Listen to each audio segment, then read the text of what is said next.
What is up? What is going on, everybody? I am back with the Seattle Seahawks post-game wrap-up recap. The Seahawks dropped this one 28-16 to the San Francisco 49ers. They fall to 6-7. I'm going to break it all down as best I can.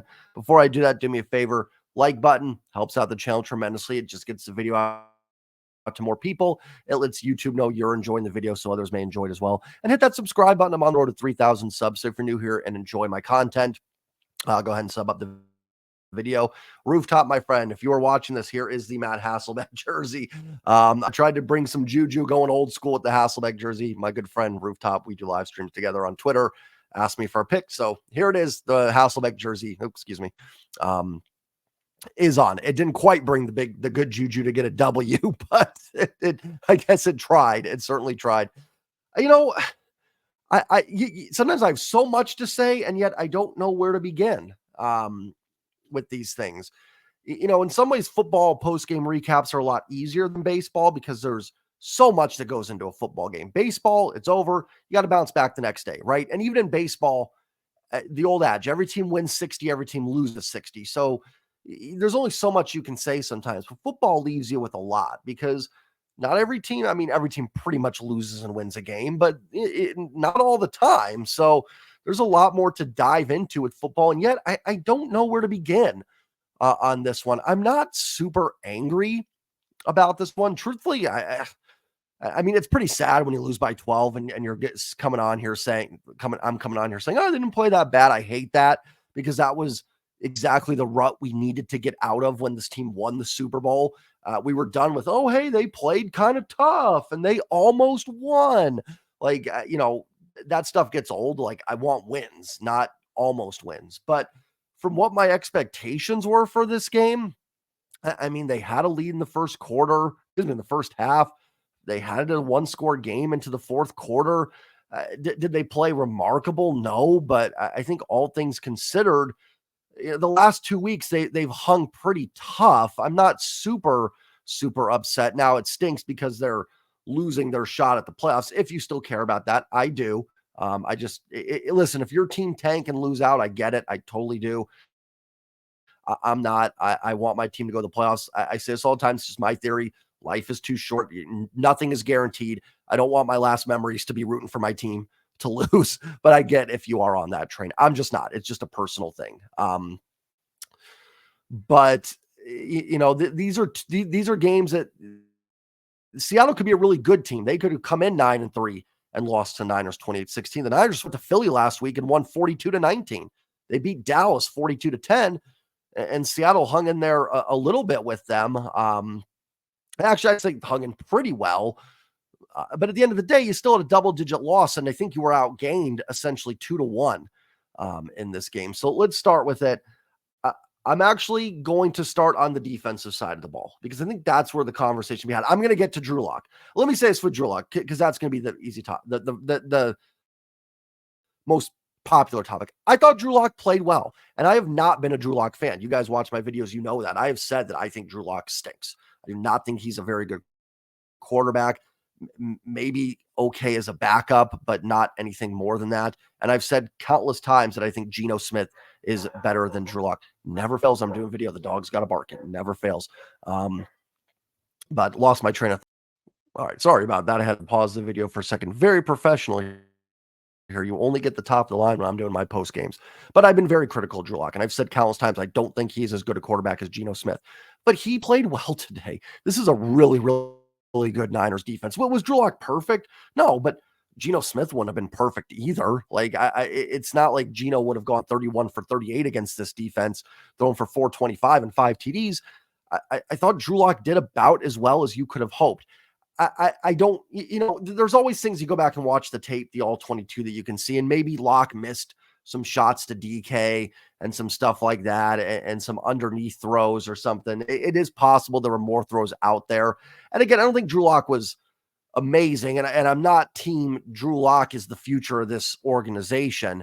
Lock finishes 22 of 31, 269, 8.7 yards per attempt, 2 touchdowns, 2 picks. Even the 2 picks I'm not super mad at. One of them was on a 4th and 13 with 3 minutes to go. Chase Young, I think did he beat Abe Lucas on that and just got a hand? on Drew Lock. And even the first interception was in the fourth quarter, down by 2 scores. Threw one up for DK on first down. Not a good throw, but I get taking that shot there and seeing if you can connect with DK and get something going. So even the 2 picks, I'm not super mad at Lock. I will say this. I still think Geno is probably the better passer, the better player, the better processor. But I will say I think it's at least debatable now. Listen, you know what? I've been team Geno, like you guys know, but I've also been team. I think the future quarterback of this team is not here yet. I think they're playing college football or just finished playing college football, or whatever. I still think this team needs to draft a quarterback. I think between Geno and Locke, I still would prefer Geno. I think he's probably the better player. I think Locke offers a little more mobility. And had Geno tried to push through today, I think it would have been a disaster with the groin injury. I don't think Drew Lock is a long-term answer, but I am at the point now, if Locke started the rest of the games or something, whatever. Like I'm kind of there at this point. Like the gap is close enough for me now that I'm like, I like I said, and I'm sorry for repeating myself, but I come on these unscripted. So if I say the same thing 50 times, I apologize. I think Geno's the better player. I do. It would take a lot to convince me that's not the case. But if they wanted to see what Drew Lock could give them their last 4 games, I wouldn't throw necessarily a huge fit about that either, to be perfectly honest. I think it would be fair. I think it would be fair. And I'm not even against it at this point, just saying I don't think Drew Lock's going to be the answer. But, you know, this is a really good defense he went up against. Now Geno played tremendous against a great defense last week too, so we can't dismiss that. But, you know, Lock looked all right. He looked okay. There was some promise there, and I was impressed. I thought it was going to be a disaster. And one thing I'll say in Drew Lock's defense too, the last 2 games he's come into, he didn't get to practice with the first team all week. You know, he was thrown into the Rams game, which has more of a game plan for Geno. We said the same stuff with the tackles, right? In week 2 when Cross and Lucas went out. It wasn't a total shock that Forsythe and Curhan played better week 2 because they had a week to prepare. Now, this could go the opposite way as well. Drew Lock showed some promise today. If he plays on the week, maybe the book is out on him a little bit more and he struggles more. I'd be more wanting to see Lock if he was a rookie, like if Drew Lock was a 3rd, 4th round rookie this year. In fact, I'd probably say just let him finish this year out. And let's see what we have. He's not. He's played 2.5 seasons or so and has not been very good. So I'm still not necessarily enamored with him, but he played better than I thought. So much for starting with the defense there. But I thought Drew Lock was worth the conversation, and I've been very critical of Drew Lock. So I thought it was fair for me to talk about that. I don't know what to make of the defense today because they lost their best player, arguably in Devin Witherspoon. I'm sure there's some debates, but I don't think too many people would argue with me that Witherspoon's the best player on this team. He came out after the second series of the game. They held the Niners to 28 points. Not that that's impressive necessarily, and I think the Niners had over 500 yards of offense. But again, this is a Niners team that rolled up 42 on Philly last week, 42 on Dallas, and Seattle gave up 59 to them in 2 games. Again, not good. But certainly better than some of the more elite teams. Jacksonville gave up 34 to them. There's some really good teams the Niners have seen. Niners are a great team. Like that needs to get said too. If this Niners team doesn't win the Super Bowl, that has got to be a major, major disappointment for that fan base. Like it is clear this is the best team in the league. I think Philly's a step behind. I think Dallas is a clear step behind. I think Detroit's a clear, maybe 2 steps behind. And I don't think Kansas City has the weapons to hold with San Francisco, maybe Baltimore, maybe. I think that's the only team that could maybe compete with them. The NFL is their oyster this year. Like I would be pretty surprised if they don't win the Super Bowl. But we'll see. A lot of time left in the year. But anyways, so but that's kind of grasping at straws for the defense, right? I'm sitting here going, well, the Eagles gave up 42 and Dallas gave up 42 to them. So it wasn't the worst performance against the Niners all season. And that's true. It wasn't, but it still wasn't good. They still, like I said, they gave over 500 yards of offense. And I'm going to steal a page here. If you guys have watched Hawk Blogger's post-game recap, I don't know if he's even finished with his. He was doing it live. Watch the first few minutes. And he went right for the safeties and said, that's a problem on this team. And I'm not trying to steal content or anything like that, but he's right. The safety play was atrocious, and it started out pretty good. One of my subs, Wild Boar, I don't know if he's watching this, but we were kind of back and forth on Twitter a little bit. The first couple possessions, like, safeties are playing better here. It looks like they maybe have some. They're starting to step up. And that just went, kind of the way of the dodo bird. And the linebackers aren't good in coverage either, although I didn't think they were as bad today. Bobby's still a liability in coverage. Brooks is athletic enough to play well there. I don't think he was terrible in coverage. There was a couple times where I thought he got beat in zone, but I don't know if he just got beat or if it was just he went to his zone and it was a 3rd and 2, 3rd and 3. The Niners picked it up. Those are hard to stop. So I don't think they were great, but it was the safeties. I thought the corners played well. I do, even without Spoon, even with Witherspoon going out. I thought Jackson played well. I thought Woolen actually played pretty well. Kobe Bryant was in there for a little bit. He looked okay. Artie Burns was in there for a little bit, looked okay. Remember, they were down Trey Brown as well today, but I didn't think the corners played that poorly. I actually thought they had some nice 3rd down stops. Niners tried to run some slants and stuff over the middle, and the corners were there on it. I thought the pass rush was okay, especially the interior, and it's where the Niners have struggled more, guard and center, giving up pressures. And I thought the Seahawks did some good things. They had 3 sacks. Williams and Reed had some good pressure. They each had a sack. Who had the other sack? It was, I could look it up. I was trying not to. It was Jaron Reed and Draymond Jones. But I think it was Jaron Reed that had the pressure, and Draymond cleaned it up a little bit. But as far as the outside linebackers, the pressure from Taylor and Mafe, going up against Trent Williams, you're just not going to get a lot of pressures. Like, that's just, Trent Williams is going to shut down Micah Parsons. He's that good. I think pound for pound, Trent Williams is the best player in the NFL. So I'm not going to get on the edge rushers too much for not making much of an impact. I think the way to beat the Niners is with the pressure up the middle.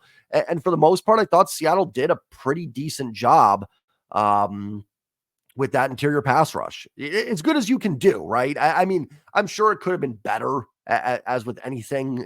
When you lose a game, it could have been better. But I thought the safety play was really poor. Jamal Adams is just, I don't know if he was never as good as he looked in New York. It might be the injury. I don't know, but and he's not helping himself with some of the Twitter stuff too. If you guys saw that, I'm not going to get into it because I don't care that much, but he's not helping himself in any avenues whatsoever. I will say this on the play, he got burned on the Deebo Samuel touchdown, not defending Jamal Adams. He got burned, but the Seahawks ran a terrible blitz there. They blitzed Wagner and Brooks and didn't hide it well. It wasn't a late blitz or a delayed blitz. They just came in, got no pressure. Adams is left on an island out there. And Deebo Samuel's going to beat a lot of safeties on a play like that. Not defending Adams. He got toasted, but I don't think that's an easy play to cover either as a safety. I bet you if you showed that play to most safeties in the league, they'd probably go, yeah, I'd probably get burned on that too. Quandre Diggs, I don't know where he is. And he's one of those players that, again, maybe he's preventing the big plays, but they're giving up big plays. That's actually where they got gashed today. If they didn't give the big plays, they actually were fairly competitive. The McCaffrey run, the Deebo big play. There was a couple others, like 7 or 8 big plays, and something the team used to pride itself on was not giving up those big plays. Now they're doing it constantly. And if that's what Quandre Diggs is supposed to stop, then he's got to play better. And the other thing is here too. If Diggs and Adams were on rookie contracts, I'd say you're fine. Do I think they're the worst safety duo in the league? Heck no. They're probably middle of the pack, but they're paid like to be Troy Polamalu, Ronnie Lott, and Earl Thomas back there. These guys are paid enough where they should be wreaking havoc on defenses. And they just don't look like difference makers to me. I think that's what it comes down to at the safety play. I don't see them being difference makers. Are they terrible? No, I don't think Diggs and Adams is the worst safety duo in the league. I know some of you probably hate Jamal Adams that much, and I get it. I still think he's like the worst strong safety in the league, but he's paid $25 million. I don't know what his contract is. He has paid a lot of money. He needs to be better. And he hasn't worked out on the blitzes this year. And again, it might be the injury, but I don't think we have time to sit around and wait. He's just not good anymore, and they're too expensive. I haven't gone through what the cap hits would be for those guys or anything like that, but it might be time to move on. We might need to be talking safety with the first pick for the Seahawks. And I know you can't really bench those guys, but I'd be curious to see more of Kobe Bryant back there towards the end of the year, just to see what he has. You have a decent safety on the roster in Julian Love. If you had to cut Jamal Adams in the offseason, Julian Love can come in there in a pinch and play. I don't think Love's been fantastic either, but he had a pick today on a nice interception, hit a nice hustle play to force a fumble on Ayuk. Now it was on a play that went for like 50 yards. He did get burned on one. I think the Kittle touchdown was against Julian Love. He bit on a play fake. That happens. It's going to happen to everybody. That happened to Witherspoon in his first game. I don't think Love's a Pro Bowl or anything, but you could plug him at strong safety, draft a free safety, and you're much cheaper at the safety position and possibly better next season. That's not saying that this team doesn't have other stuff to work on, but it's a very expensive group that is giving you, in my opinion, very, very mediocre results overall. Again, worst safety duo in the league? No, I can't imagine there's got to imagine there's a lot worse out there. But for what they're being paid, like I said, you should have Palu, Ronnie Lott, Earl Thomas, Ed Reed out there. Like that, they're being paid to be that much difference makers of a difference maker, and they're just not.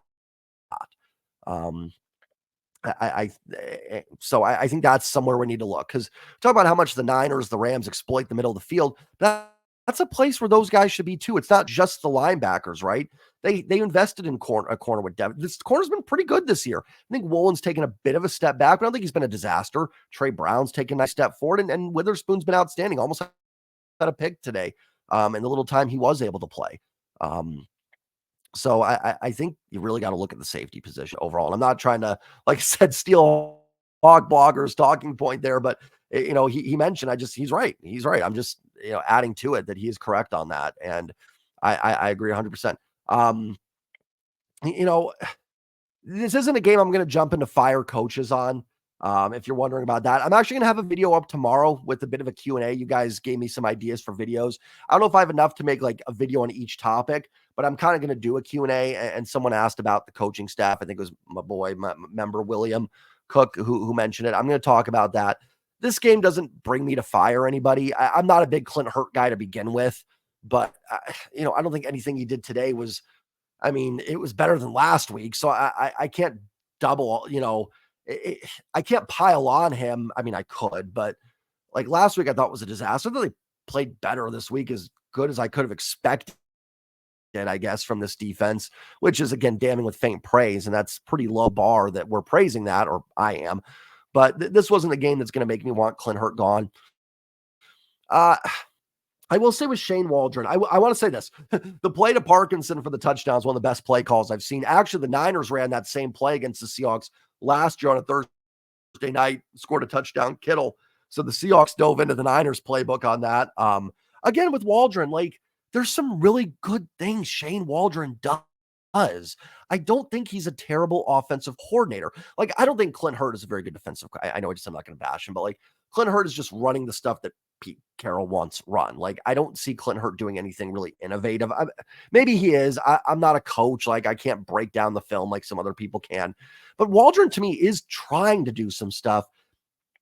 And you look at the first drive, how good the first drive was for the Seahawks. The scripted plays, Shane Waldron has done a nice job of those. That they seem to execute it really well. But when Waldron has to make those in-game adjustments is when he seems to struggle. I think he's a smart play designer. And I think it was, again, piggyback off Hawk Blogger. I mentioned a few times, I think Jeff Simmons said it on the show. Good play designer, not a great play caller. There was some stuff in the middle of this game. Seattle was up 10-7. They get the Julian Love pick, and they're just kind of first and second down running the ball. And I get not trusting Drew Lock. Like, I get being worried about letting Drew Lock air the football out a ton today. I especially against this defense. I get it. But it might have been your one path to victory is letting Drew Lock take some shots down the field. He's got a strong arm. I'm surprised there weren't some more design rollout runs for Drew Lock. He is athletic. The thing with Lock is he's just not a great processor. He makes some poor decisions, but at least when you're making poor decisions on 60-yard throws, like it's a punt. I'm not saying it's good. You throw 10 interceptions down the field, but it would play to his strengths. And listen, Lock had a solid game, and that's where I'm going to come back to, like, I can blast Waldron all I want, but he ended up getting a pretty solid game out of Drew Lock at the end of the day. And put up 16 points, better than they did on the Thanksgiving game. And there, they had a pick six and a kick return, which put them in field goal range. But it's just not.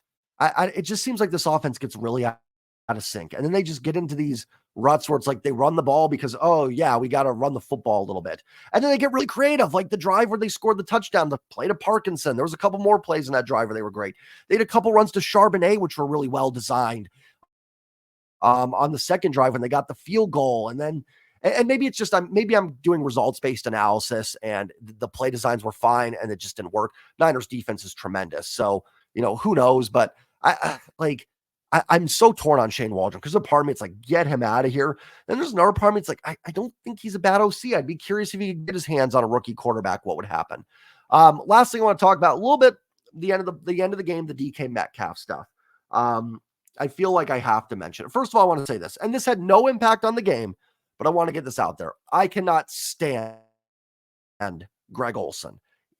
I don't even think he's a bad color commentator, but man, he just doesn't seem to like Seattle. And I'm sorry, Greg, that your 1 year here was a disaster and you and Russ were best buddies and it didn't work out here. You got $14 million, my friend. Just be happy and move on, because he was ripping. And I get, and I'm not saying DK should have been ejected. DK went up to Fred Warner, pushed him in the face.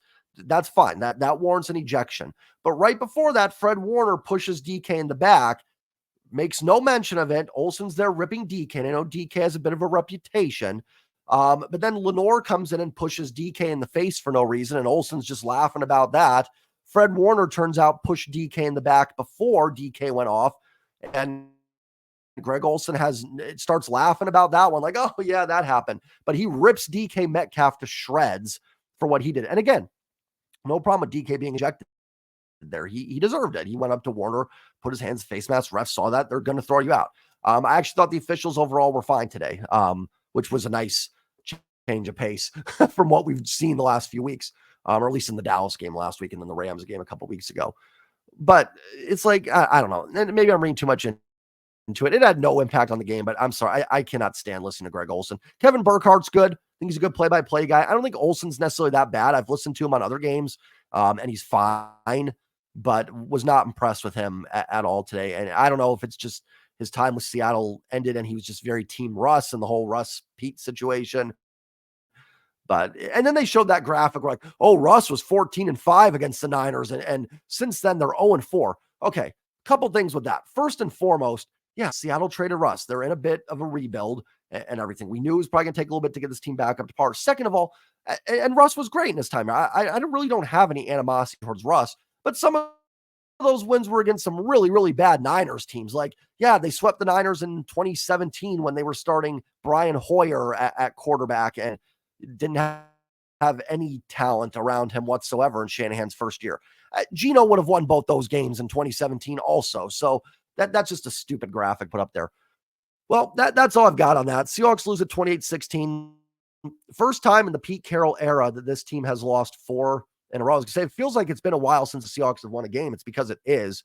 Their last win was, 2 weeks before Thanksgiving? So early November. It's been over a month since we've seen this team win a football game. And, it's a credit to Pete Carroll that it's the first time in his tenure that they have lost 4 in a row.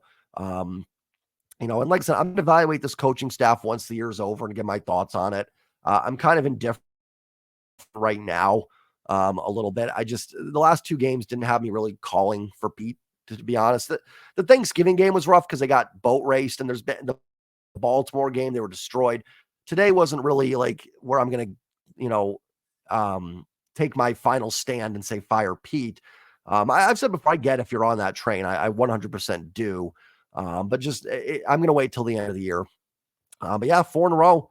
First time they've ever done that in the Pete Carroll era. We figured this was going to be a tough 4-game stretch. They've lost 3 of the 4 in the gauntlet. The Rams game was really a killer. Had they won that, they'd actually be in great shape. I'm not sure if they'd have the tiebreaker over the Rams or not, but they'd be 7-6. The Rams would now be 5-8. So the Rams would almost be in the rearview mirror. And the Seahawks would just need to probably win those last 3, which are all very winnable. Tennessee, Pittsburgh, likely without Kenny Pickett, and Arizona, and you're probably in the playoffs. I do think Seattle can compete with the Eagles. We'll see injury-wise what comes up. I wouldn't be totally shocked if that's a game Seattle finds a way on Monday night to win. The Eagles have not really been blowing a lot of teams out. I also would not be surprised if the Eagles won the game easily. But it's definitely a game that I think out of these 4 is probably the most winnable for the Seahawks at home. So it'll be good to get back home. If they can find a way to win that on Monday night, I think they're actually in really good shape.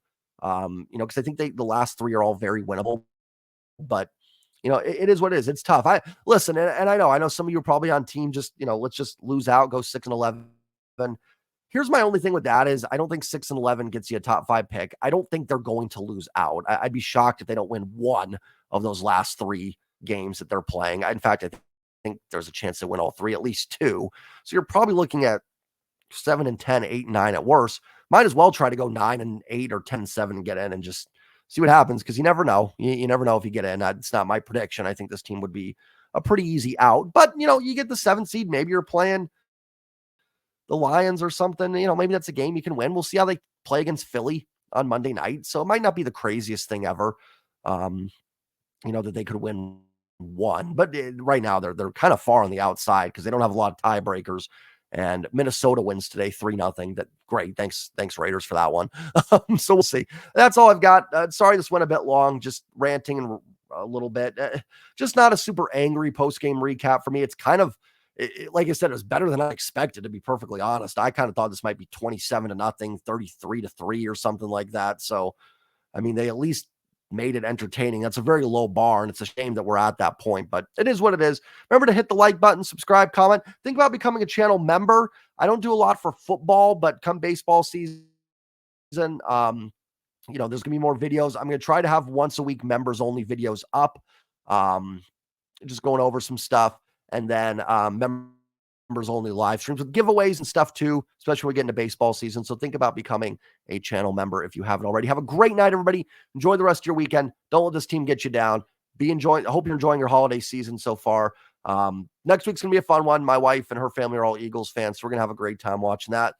I might not have a post-game recap next Monday because the drinks will be flowing, but I'll do my best. Have a great night, everybody. Enjoy your weekend. Go Hawks. Take care. And have a great weekend, everybody. Peace.